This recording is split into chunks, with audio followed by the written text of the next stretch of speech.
You know, a dream is like a river, ever changing as it flows.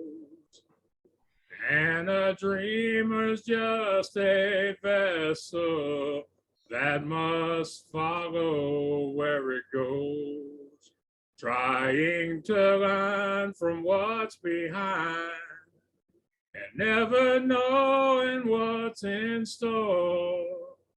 Makes each day a constant battle just to stay between the shore.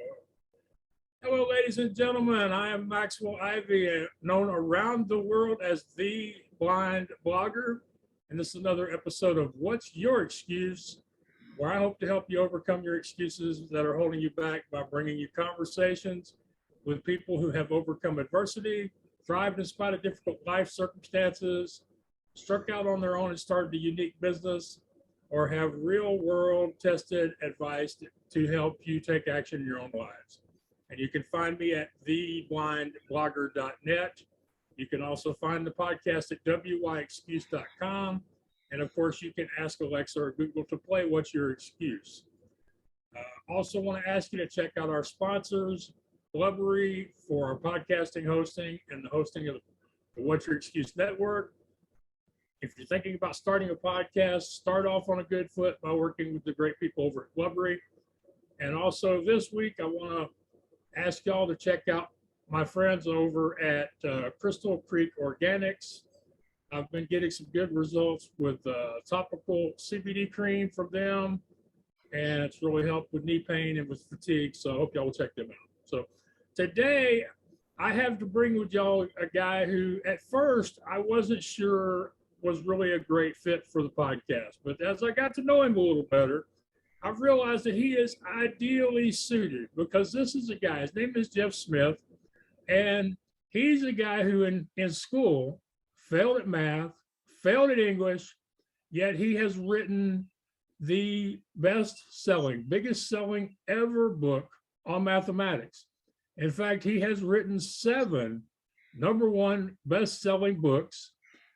He has spoken around the world. He's led training classes for major corporations. He's basically overcome something that I believe a lot of you would have just said, hey, if I can't do that, there's no way I can succeed in today's workforce. But he has, and we're going to learn about just exactly what he went through and how. And before I say hi to him, just want to make sure y'all know his website is jeff-smith.com. And so, Jeff, thank you and welcome to What's Your Excuse? Oh, thank you, Max. I feel truly blessed to be here with you today. Thank you so much for the invitation. Well, I have to be honest and thank you for reaching out and for saying, hey, Max, I think I do belong on your show and here's why. I mean, so, I mentioned that not just because it's funny and it's true, but also I want to encourage people who see me to realize the reason I get on podcasts, the reason I have great guests is one or both of us did some storytelling. We said, hey, this is who we are. This is our story. This is why you need to have me in front of your audience. And I wish more people would do that because I can't tell you how many messages I get on the website that me and you used, podmatch.com, which belongs to my great friend, Alex Sanfilippo. I can't tell you how many messages I get on that system are like, hey, I think I'd be great for your podcast. Check out my bio. And that's it. So thank you for your persistence and basically just for living a great life and trying to help so many other people. So why don't you tell us a little bit about your early beginnings and how it was that you managed to go from somebody who struggled with some of the basics to being so successful today? Okay, well, thank you for that, Max. You've covered a lot of points there that I want to backtrack on a little later also. But to cover your first question, I didn't struggle with math and English. I was lazy. Oh. That's the crux of it. So going back to when I was younger, wonderful parents. I had a wonderful childhood. I loved my mom and dad dearly. However, they were not a mentor to me. And I don't mean this disrespectfully. I think I was a passenger in their lives, which I think I'm in my 60s now, right? So I think children of that time were passengers in their parents' lives, where nowadays I have two girls and I'm the passenger in their lives. Things have changed around so much. Yeah, completely. So when I was at school, I started playing keyboards from 8 years old, 10 years old, and I was only interested in music, Max, nothing else. So I didn't want to know, who was the King of England in 1483 and how is that going to help me with music? It's not. So when it came to doing homework, I put more work into avoidance than I did looking back on it now. So I left school and I literally failed on math and English. It wasn't that I was not clever enough to do it. It's just that I didn't see the point in doing it, so I didn't. Then what happened? I left school. I became a mechanical and electrical engineer. And part of that journey, I had to go to college. So I went to college, and now math and English applied to my job. I thought, I get this now. And I did really well. And I got distinctions in stuff then. So for me, unless I could relate it to what I was doing, I really wasn't interested. And that's a real weakness. Later on then, the music took over, and I was offered some work as a working musician. Now, let me put this into context. As a mechanical, it'd be like a dream job. I mean, you going. Well, guy, yeah. Used to play keyboards to the point that he would ignore and go out of his way to avoid his studies, is now given an opportunity at a job where he gets paid to play. Yeah. Now, how much did I get to play? Let me put this into context. As a mechanical and electrical engineer, I was 18 years old, so I'm an apprentice, and I was getting paid the equivalent of about $10 a week. And I loved the work, but $10 a week was not a lot, even in the 1970s, And right. It was my mom and dad's silver wedding anniversary, and they had a band play for them. And there's this song called the Anniversary Waltz, that whoever anniversary it is, of course, the band plays this song, the Anniversary Waltz, the anniversary couple dance and have a wonderful time. Well, it was coming up to that time, and I went to the guys in the band and I said, can I play the Anniversary Waltz for my mom and dad? And they, wow, are you, really? Because I'm still quite young, And I said, yeah. And they said, well, it's your mom and dad, so yeah, okay. And they looked at me and they were like, is this kid for real, So they said, okay, can we have Mr. and Mrs. Smith at the 25 years married in the middle of the dance floor? It's time for the Anniversary Waltz. So people stand around the edge, give them a round of applause. Mom and dad are there in the middle, and they said, we're not going to play the Anniversary Waltz for you. Jeff is going to play it for you. And I walked from the side onto the stage, and I'm like, whoa.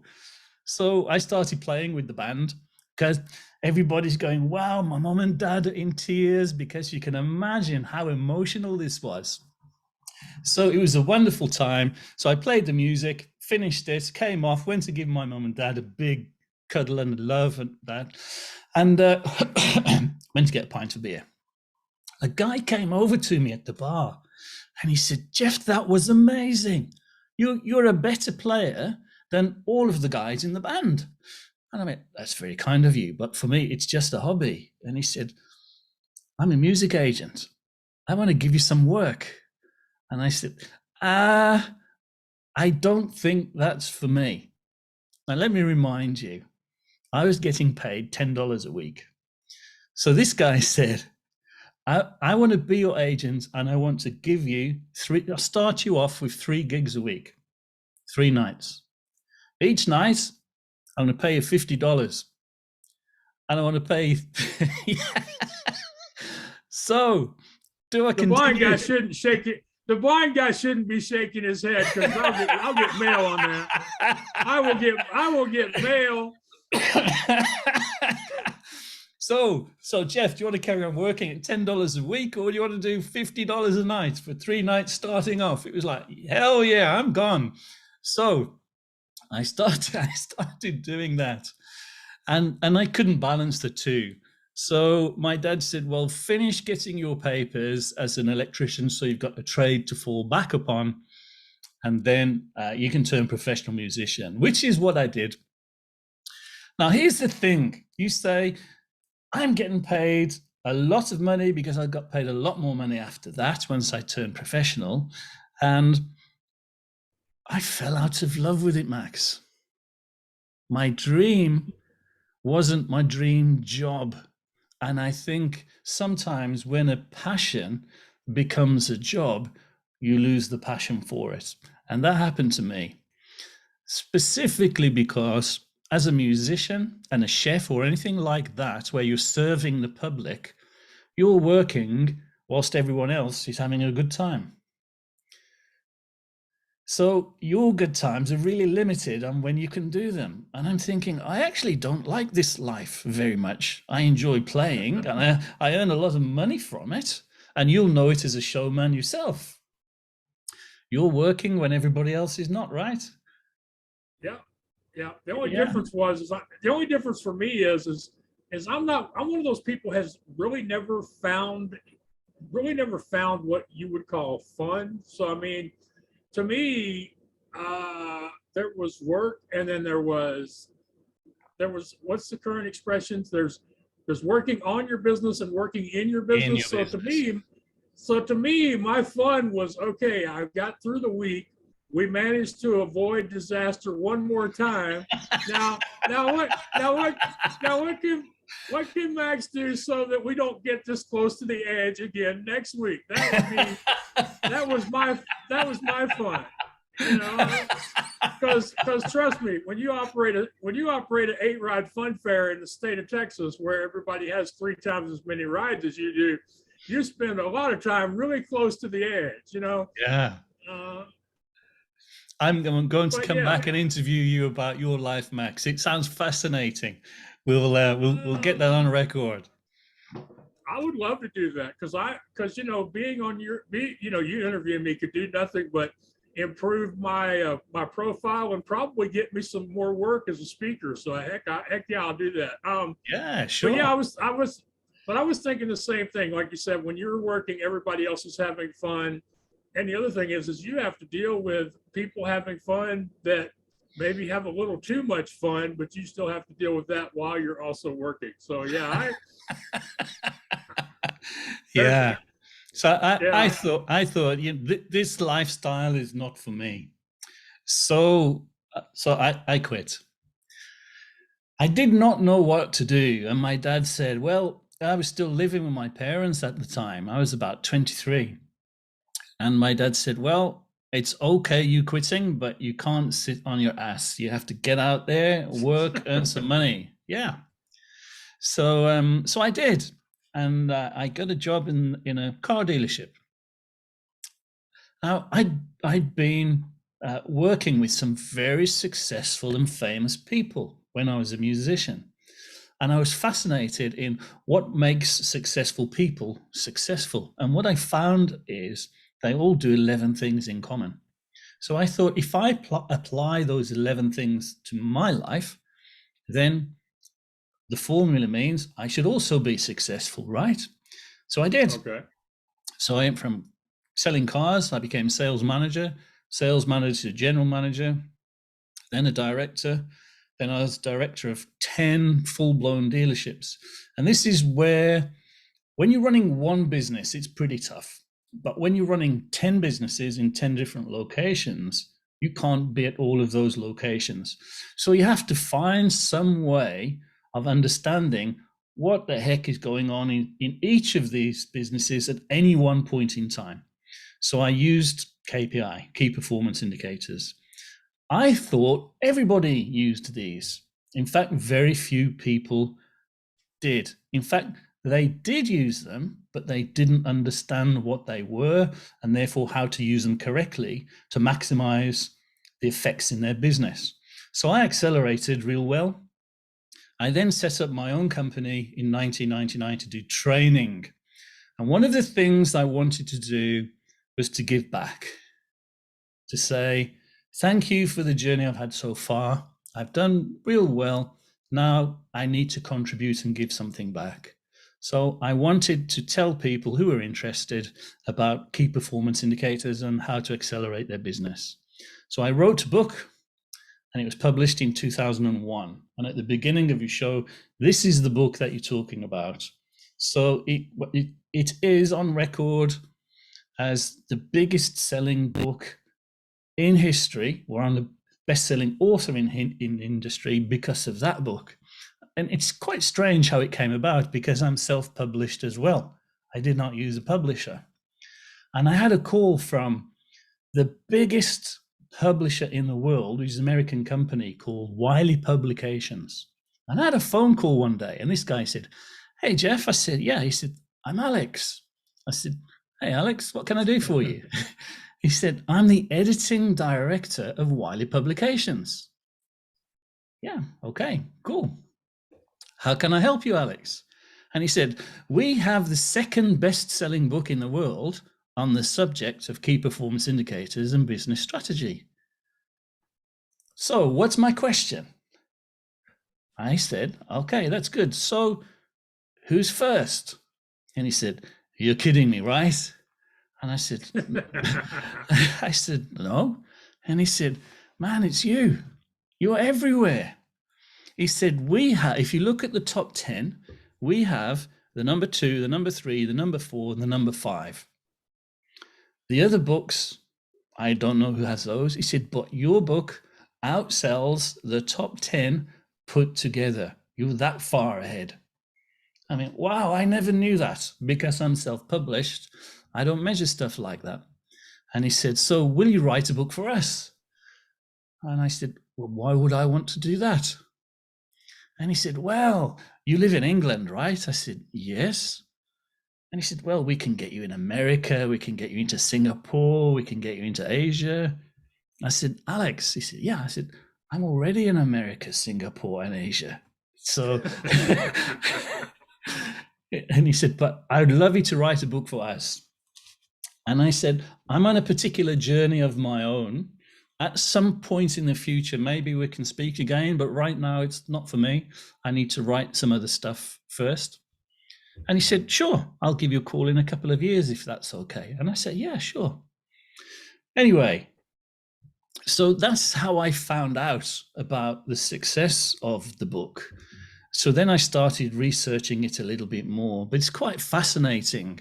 What adversities did I overcome to make the book happen? Which is what you want to talk to me about, and what's probably more interesting about today. That's one of the things. But before we get there, I just want to point something out to my listeners, okay? You notice what he said there? He said he didn't really think about or pay attention to the numbers. He was just focusing on writing the next book, or putting his thoughts down and in a coherent fashion to where maybe they could turn into the next book. He didn't spend his time focusing on all these metrics that all the quote experts unquote tell you that you have to eat, sleep, breathe, and bleed in order to be successful. And that's why I wanted to stop you there, because I thought, coming from a guy who, in the words of one of my best friends, Jim Beppel, a novelty salesman who's passed away since, he would have said that you're one of those guys who's seen it all, done it all, been around the world twice. So for somebody who's been as successful as you are to say that, I thought it was really important that I should stop you and make sure people heard that. I think that's a very, very important point. Very important. I was speaking on a podcast a couple of days ago. I won't mention the guy's name. And we were talking about purpose and passion. And he said, when I made my first $1 million, I wasn't really happy. I was overweight and nothing was aligned in my life. And then he said, and how were you, Jeff? And I said, I don't remember that point, because it was never about making $1 million. In fact, I never knew I'd made $1 million.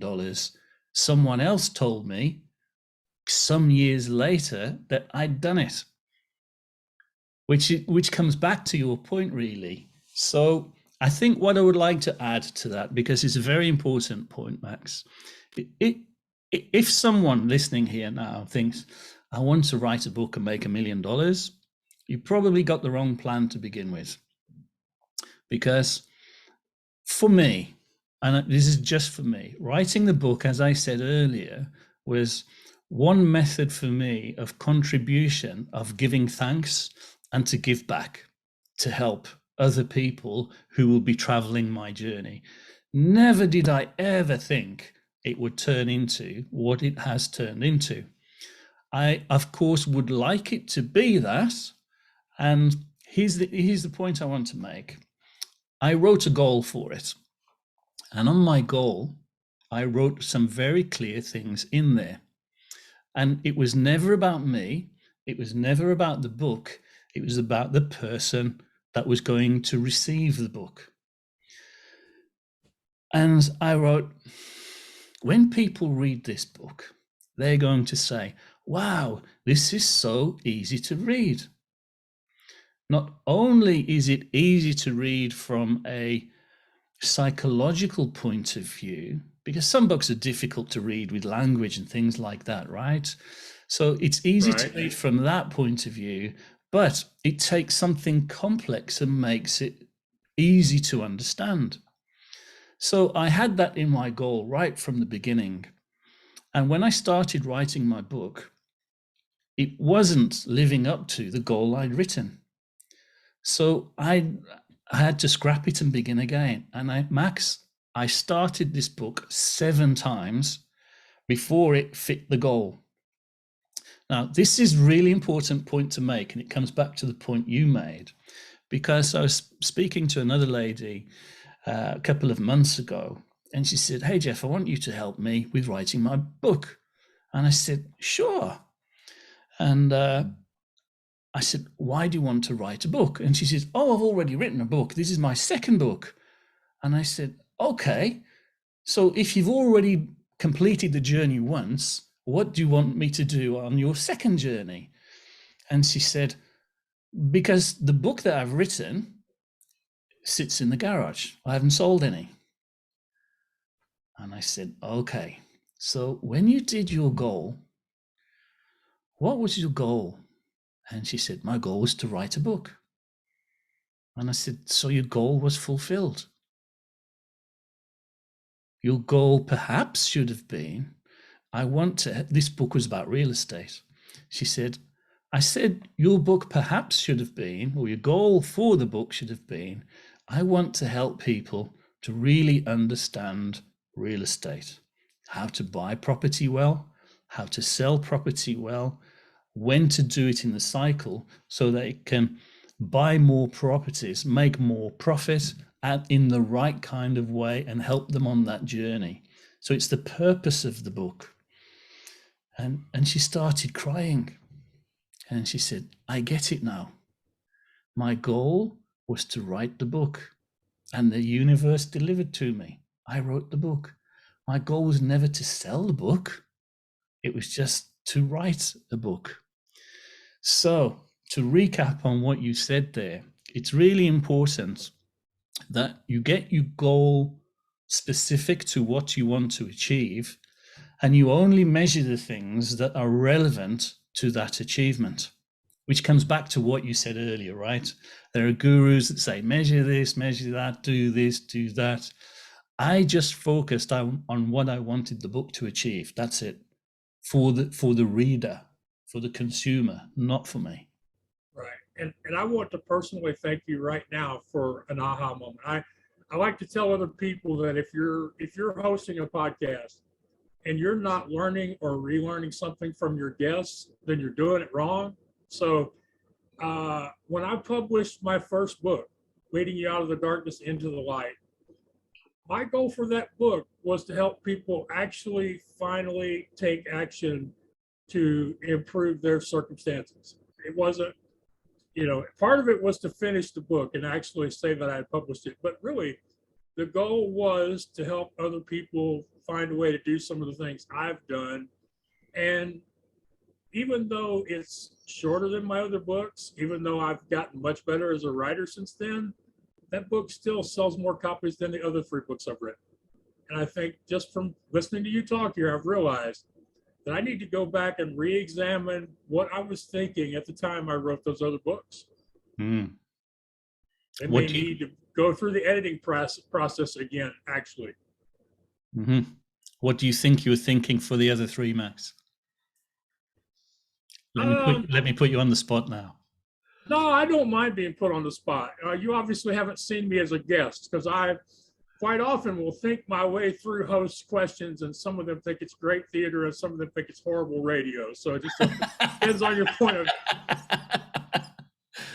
I think that part of it was, especially with the 3rd book, was a sense of obligation. Like I had the experiences, so I should write the book, as opposed to I want to write the book. I think that was the biggest difference.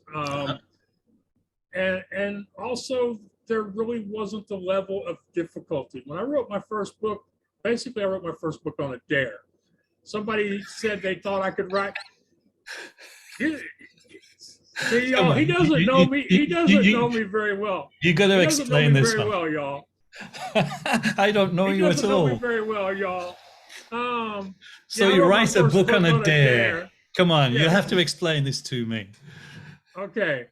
A woman was offering her expertise on creating courses and opt-in magnets, lead magnets. And I said, it'd be great if you gave some advice on how to actually create one. So the conversation ended up with her inviting me to speak at a virtual summit and telling me that in order to do that, I had to have something to give away or something to sell at a discount.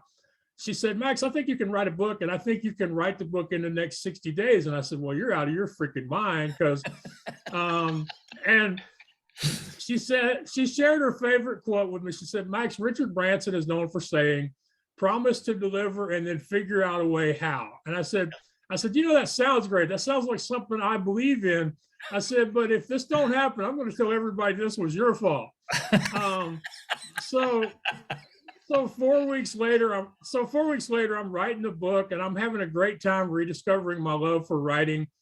And she goes, Max, there are 4 other women on the panel, and they've decided that for the purposes of marketing, we want it to be all women. So you're out. And I said, well, I said, well, I've always been really good at finding the positive. I said, I'm a Carney kid. I'm a promoter. There's probably blood from Barnum or Colonel Parker or somebody like that in my family lineage. I said, I understand what it is to want to put feet on the ground, butts in the seats, or faces behind the screen. So don't worry about it, but I'm going to finish this book. And so a few months later, I finally, I connected with my friend Lorraine Regulate, who runs a business at wordingwell.com.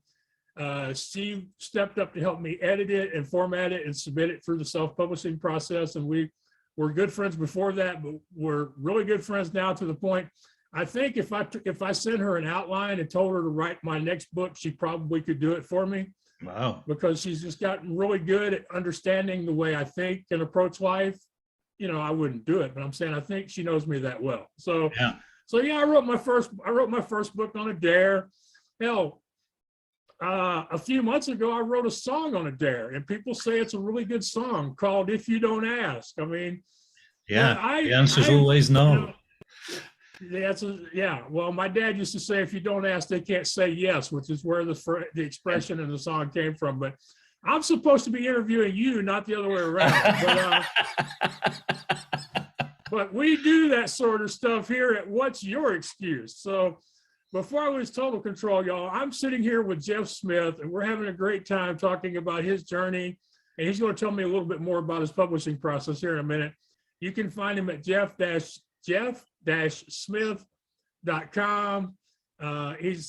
I tell you, before I met him, I didn't know what KPI stood for. And I'm still not sure if I do it or not do it, but I'm sure we're going to learn a little bit more about that too. So y'all be sure and hit jeff-smith.com. So tell me about your publishing journey here, buddy.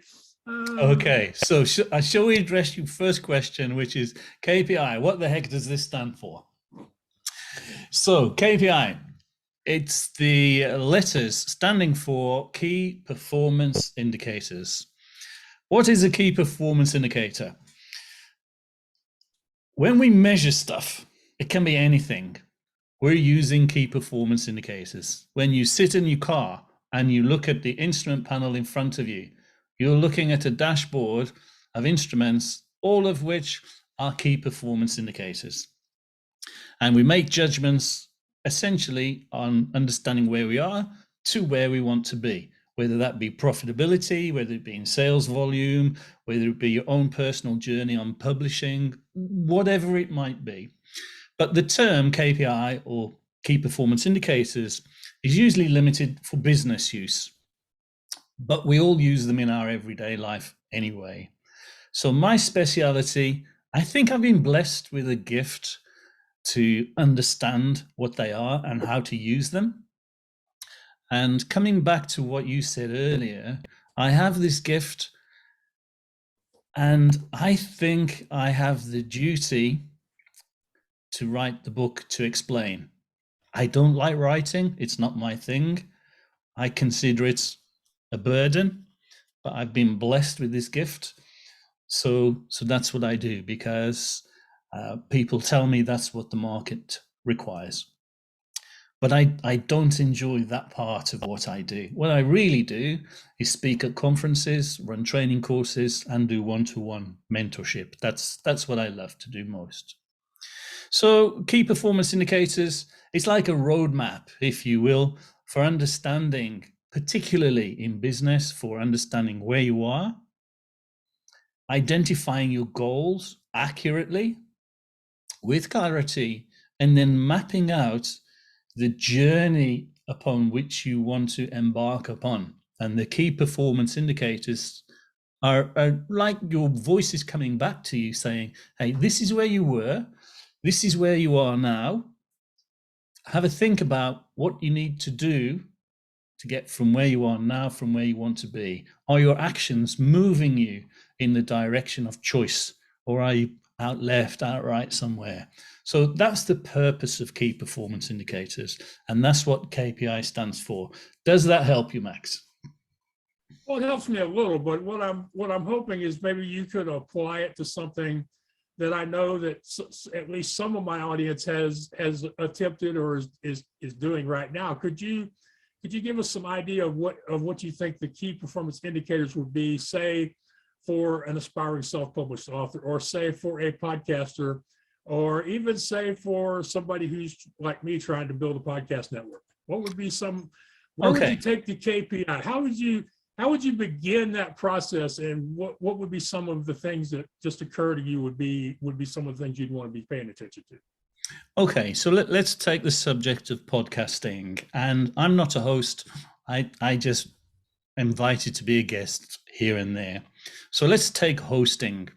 You have you are a host, you have a podcast show.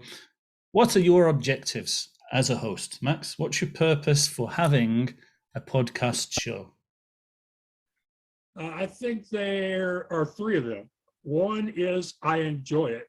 I have a lot of fun from having these conversations, and I often learn things about myself or the guest, or as I mentioned earlier, many times I will relearn things. So I get joy from doing this. The second thing is I want more people to benefit from the experiences of my guests. I feel like anytime I get somebody with a great story in front of a larger audience, I'm serving the general public by doing that. And the last thing is by continuing to do something I love anyway, I inspire other people who would tell themselves, podcasting is hard. I can't have a podcast. But then comes along Max, and they're like, well, if Max can have a podcast and he's on his second podcast and he's got 6 years in total, if Max can do it, then what's my excuse? So that's like the third aspect of it, is knowing that just by being here, I'm challenging people to overcome the excuses that are holding them back, even if they're not wanting to have a podcast. Okay. So thinking about the success of a podcast, how would you measure how successful you are as a podcast host? Or how would you measure how successful your podcast is? Well, I think most people, the obvious one would be the listens or the downloads. But when I look at my listens or downloads, I realize, Max, your show is, even though your target is inclusive to a lot of people, your show is still in a small niche. So the fact that I get 50 to 75 consistent downloads for every single podcast interview, I would say that the consistent audience, the loyal following, means that I'm doing good on that level. But there are other people who would say, Max, if you're not hitting 100 or 1,000 or 10,000, you're doing it wrong. So I don't consider downloads and listens as the number one definition of whether I'm succeeding or not. To me, I think it's the opinion of the guest. It's, if not that I have a way of measuring it right so far, but it's people who visit the guest's website or interact with them on social media after they come on my podcast. That's something maybe I should look into measuring. Because my goal is to help other people. And that's, unfortunately, with a podcast, even when you help somebody, they're not likely to write you an email and go, Max, I was thinking of jumping off the Brooklyn Bridge today, but I heard your podcast and now I'm going to go to work. It just doesn't happen. So thankfully not the other way around. Yeah, come on. That was just wrong. That would get you a red card, buddy. That would get you a red card. For NFL fans, that would get you an early trip to the showers in the NFL, y'all. Okay, let's go with the data you've given. So okay. you have 75 listeners consistently. Now, if you wanted to get to 10,000 listeners, so we know where we are, we're at 75. If we want to shift it to 10,000, say we know where we are, we know where we want to be. Now, what would we need to do in order to shift the listenership from 75 up to 10,000? Now, you'd plot that journey mathematically. So the gap is 100% now. So if you moved it up to 1,000, you would be 10% of the way there. You move it up to 2,000, you're 20% of the way there. The question is, you take actions, whether that's change of guest, different platforms, there's lots of things that you can do, and you're measuring against the gain or the fall on the listenership. That's an example of one key performance indicator. But in that case, it's about understanding what you would need to do to grow the podcast audience. Right. Well, unfortunately, the things that most of the people think I need to do in order to grow the audience are not things that I would really enjoy doing. The experts tell me that my show would need to be shorter, tighter, more produced, less spontaneous. That I would have to actually edit the podcast instead of continuing with my recorded live approach to things. And that, I would have to start spending some money to promote the podcast in a way that I haven't done before. So there are things that I know would improve the listenership. The question is in order to do that, in order to meet the one goal, I would move myself farther away from the other goal. And I'd be in that position like you were with your music, where you're getting paid a lot of money a week to play keyboards, but it just isn't enjoyable anymore. So I'm unfulfilled. Yeah. And that's the thing. I'm very fulfilled with what I'm doing. I would just like to have a few more people listen and make a little bit more money doing it, you know? Yeah. So I, I guess my two primary measures in that case would conflict, and I'd have to decide how badly I want to grow the audience versus how badly I want to continue to enjoy doing this job. Yeah, well, you've raised a very important thing here because I want you I'm going to give you three titles, three phrases, and it's about how these three work together in synergy with each other as opposed to on their own. And this is important about key performance indicators as well, because most people use one or two key performance indicators and make a decision. That's wrong. You need three or four that work in harmony with each other, and it's understanding those relationships. And I think in my experience, that's what's made me different from other people, and that's how I've been able to accelerate success for me. But these three things: one is, what are you passionate about? I think you have to know that, whether that's enjoyment or passion or purpose in life, whatever that might be. The other one is, what do you get paid to do? And yeah, and then the other one is, what are you good at? So let me just repeat those three. It's what are you good at, what are you passionate about, and what do you get paid to do? So I want to examine the link between all three of these, because you've just brought them up real well. So if we take two, if we get what you get paid to do. Well, I'm surprised to hear you think I brought them up all well, because I thought I did very badly at that. No, you did real well.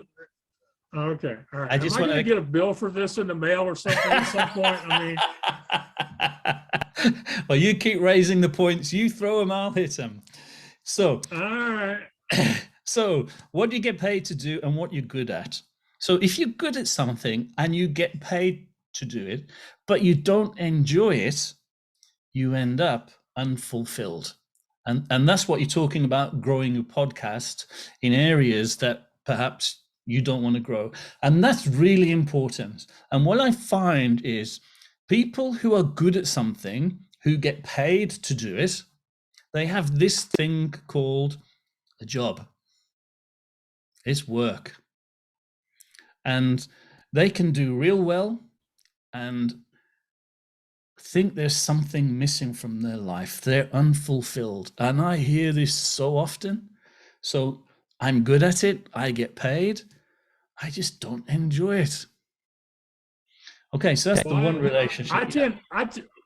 I tend to land on the other side. I'm good at it. I'm satisfied doing it, but I'm waiting for my piggy bank to catch up with the rest of me. So right. Now let's talk about that relationship then. So what are we good at and what do we enjoy doing, but we don't get paid for it?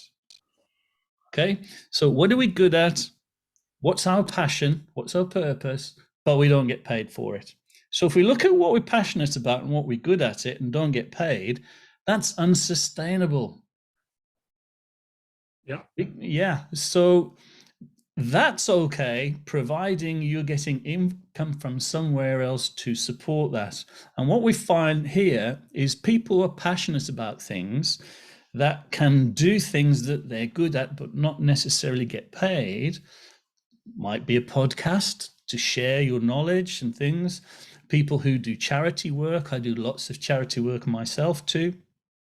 So that's that relationship. The other one, what are you passionate about and you get paid for, but you're not very good at it? So I know a few people like that as well, but that relationship is unrealistic. So if you get paid to do something and you're passionate about it, you love it, but you're not great at the execution part. That sounds like politics to me, but okay. Yeah, could well be. Yeah. So if we look at the whole three here, the secrets to much of the success is finding your passion, what you enjoy doing, together with being good at it, together with being paid for it. And when you can pull the whole three of those together, then success comes quickly and in huge amounts, which takes me on to the publishing journey question. So I wrote a book. I didn't particularly like writing the book, but I was good at it. I did get paid for it. But what the book did for me, it delivered, it put me on a platform that delivered my passion, which was to speak at conferences, to speak at training courses, and bless you, Max, to be guests on podcasts about the subject. So if you can get these three things together, not just any two, you need three, then you can really start building upon your goals and working towards success. Then when adversity happens, it's the three of these things together that pull you through. Because if adversity hits you and you're working on something you're not passionate about, adversity will win. If you're working on something, adversity happens and you're not getting paid, adversity will win. If you're working on something, adversity hits and you're not very good at it, adversity will win. So you need to be good at something. You need to be passionate about something. It helps if you get paid because then it's sustainable, or you need income from somewhere else. Then you can master adversity. I think without these things, you will struggle with clarity and things be unsustainable or unfulfilled. Okay. While I was listening to you talk about that, I was thinking, okay, so the goal is it's something we're good at, something we're passionate about, it's something that we get paid for. And that was reminding me of when I first accepted the idea of being the blind blogger, of sharing more about being an entrepreneur who happens to be blind with the world. One of the things that a lot of people said was, it's like, Max, you'd be a great coach because you know so much about overcoming adversity and accomplishing goals that anybody would want to hire you. Well, it turns out that nobody wanted to hire me for that. But what they did want to hire me for was they wanted to know, how did Max get on podcasts? How did Max get on radio and virtual summits and in online magazines? They wanted to know, how did Max get Max promoted? And more than a few of them have been willing to pay for me to do that for them. So I'm good at it. I'm passionate about it because I realize most people don't understand the power of their story, and they're not very good at telling it, which really puts them at a disadvantage in promoting themselves.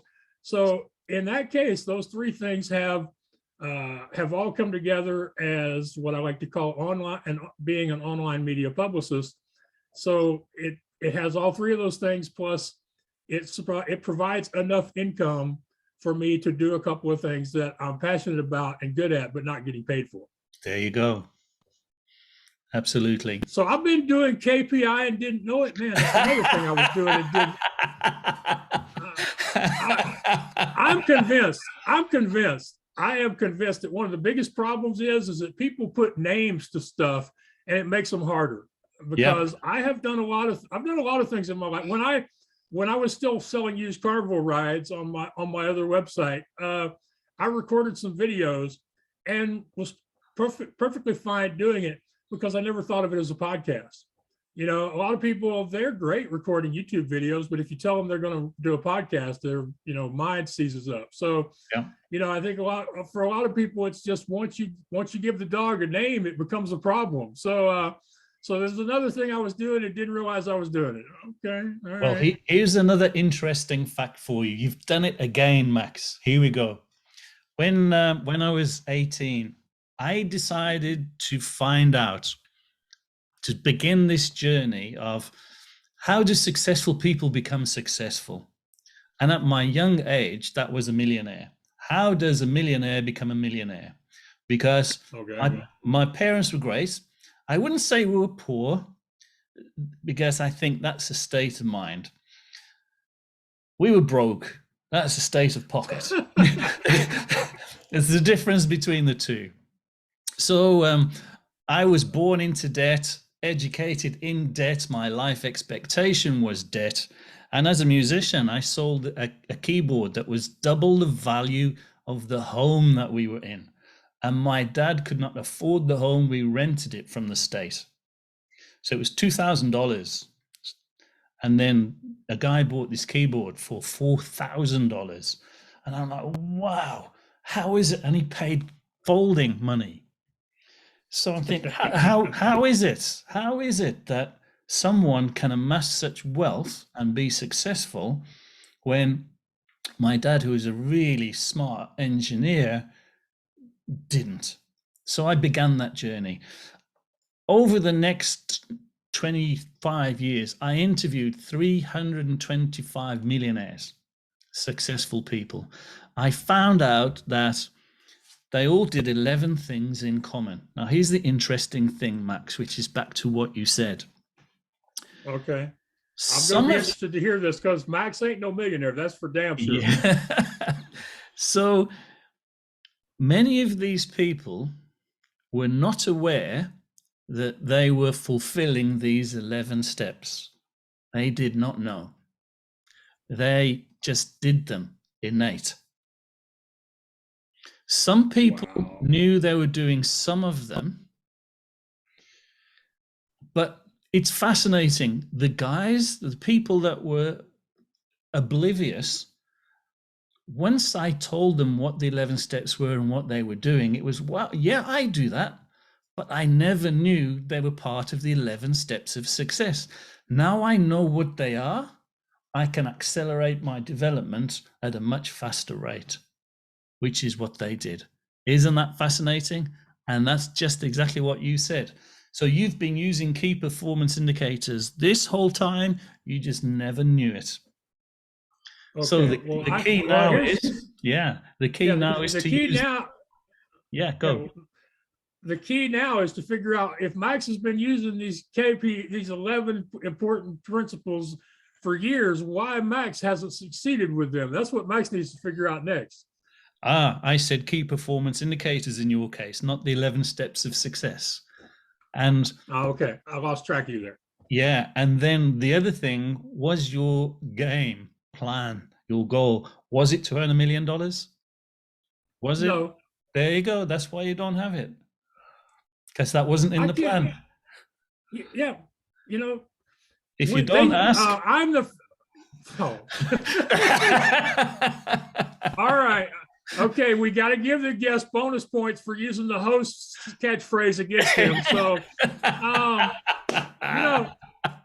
this is a very interesting point. I know we were both joking about this, but in my family, I am a running joke in my family because not that I celebrate birthdays or Christmas or any of that anymore, but my family used to hate holidays where they had to give me a gift because it was like, there's nothing Max wants. There's nothing Max needs. Max, he's like, it's like, they would actually come to me and go, Max, is there anything you could think of that you would want? And it would always be a struggle for me because, most of the time I'm just really not a materialistic person. I mean, the easiest answer I ever gave was like 5 years ago or 6 years ago now. They wanted to know what I wanted. I said, buy me a Sirius radio because, I get a lot of enjoyment out of listening to the satellite radio programs. But usually, if I have, I don't aspire to own a nice car. I actually had a conversation with one of my guests a year ago about if there are even any blind people who have, garages full of cars like sighted people do or not. You know what I mean? Yeah. So you're right. I don't really aspire to things like that. I don't ask for things like that, so I don't get things like that. I have always said my goal is to be more sustainable, to have more regular, reliable income is my goal. So since that's my goal, I'm meeting my goal, aren't I? Okay, you've done it again. I have another story for you. Okay. Imagine I can only give you something if you ask me for it. Okay. So I'm not going to go into a religion or anything like that, but we'll say the deliverer is the universe. Some might call it God, or I don't want to go there. I'll just call it the universe. Now, in order for the universe to deliver, it needs to know what you want, because if you don't ask, it can't say yes, right? Now, if you say, well, in fact, you've given my favorite analogy, because when I start talking to people about success and what it entails, I say to people, well, what do you want? And they'll say, more money. And I say, okay. I put my hand in my pocket and I pull out a dollar bill and I give it to them. There you go. And they go, no, Jeff, you know that's not what I want. And I said, no, wait. You said you wanted more money. You didn't say how much. And you've ended up, your goal is fulfilled. So if you have a generic goal, which is more sustainable income over a period of time, how can I give you that? Because I don't know what that is. And what I found when I interviewed these 325 extremely successful people, what they all had in common, they knew exactly what they wanted. So if someone wanted, let's for instance say $1 million, their goal would be, I want $1 million. And the form in which it will take is, I will look at my bank statements. There'll be a number of transactions, and the cumulative amount will be $1 million, and it will be by lunchtime. It will be on the 22nd of September, 2024. Max, that's the difference between achieving success on a specific goal and generic things saying, I want more money. Now, let me explain now how your brain works and how the universe can deliver to you or not deliver to you. Your brain is like the universe in that it cannot accept a negative connotation in your thoughts. Now, by this, what I don't mean is positive and negative in that context. Let me give you an example. Do not think of a pink elephant. Don't do it. What do you think about? A pink elephant, right? I was thinking about nothing, actually. I was actually thinking about the story I was going to tell you when you're through with this one, actually. You're drifting already.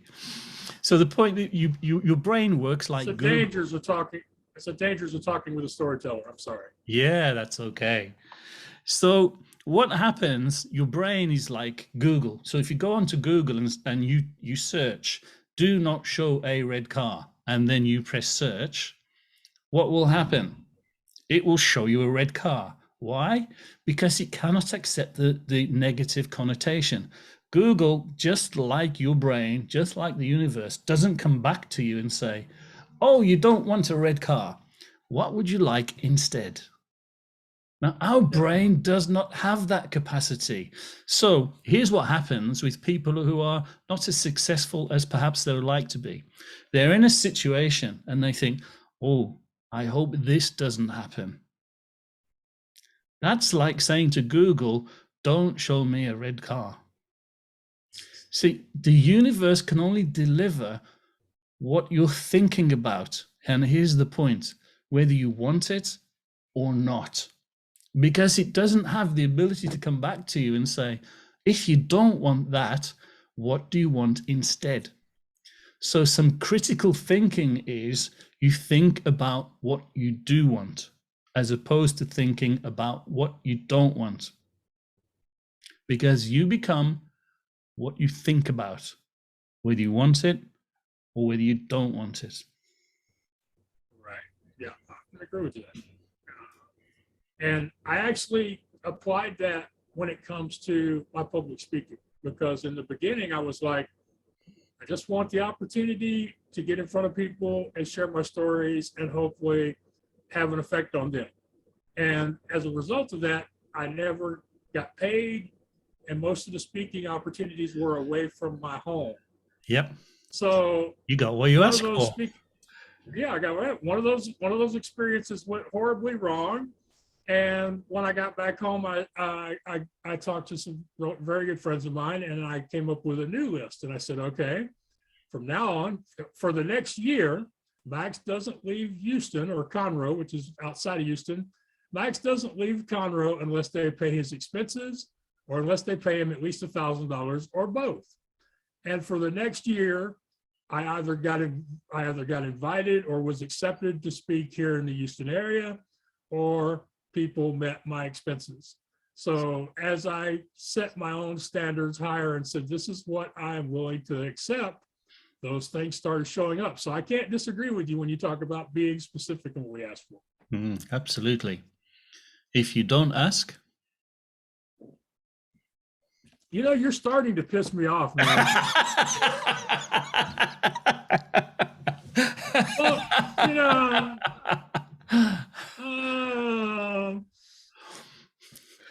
I'm going to have to sing my song to close the show today instead of. I think that would be awesome. It would be awesome. How fitting, and I can't wait to hear. Max, it's over to you, my friend. All right. Yeah. Well, I've got to close this out. So, usually I do this after the guest is gone, but I still say nice things about them. But today I'm going to do it with Jeff here. And I love how often he said I was right, even though he usually couched it in terms of, but you could be more right instead. So we learned from him today that we get what we ask for, and as he keeps reminding me, if you don't ask, you won't get it. If you don't ask, other people in the universe and God can't say yes. So that's an important reminder, even if he is using my own words against me. Which is starting to happen more and more. So maybe that's a good sign. More people are understanding it and doing it and reminding me of it. So I love how he has got us thinking about the goal for a particular effort or project. So if you're writing a book, you're starting a podcast, you're creating a network, you're building a company, what is your why? Why are you doing it? What is your goals? And we have to be specific with those goals if we want to meet those goals. And the other thing I think we've learned from him here today is that if you do something just because they pay you, even if it's something that you enjoy doing, that payment can make things that you're passionate about become like a job, which is interesting because a lot of podcasters quit about the 9th or 10th episode when podcasting stops being fun and starts feeling like a job to them. I should have asked him that question. And then this last part here about you finding something that you're passionate about, that you're good at, and that they will pay you for.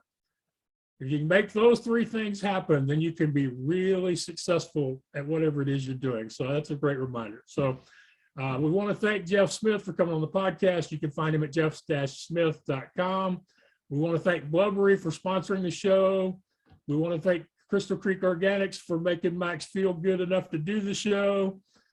And so I also want to, remind y'all, without you, I couldn't keep doing this. So I appreciate that y'all take the time to listen, even though you've got lots of other things that you could be giving your attention to. So until next time, thank you. Take care. This is the Blind Blogger. This is What's Your Excuse? If you don't ask, they can't say yes. They can't say you're hired or you're the best. They can't say I do or yes, yes, yes, yes. If you don't ask, they can't say yes. If you don't ask, they can't say yes. They can't give you answers to your life's test. They can't help you clean up your latest mess. If you don't ask, they can't say yes. Max, I love that. I've loved today. What a fabulous song. I've learned a lot.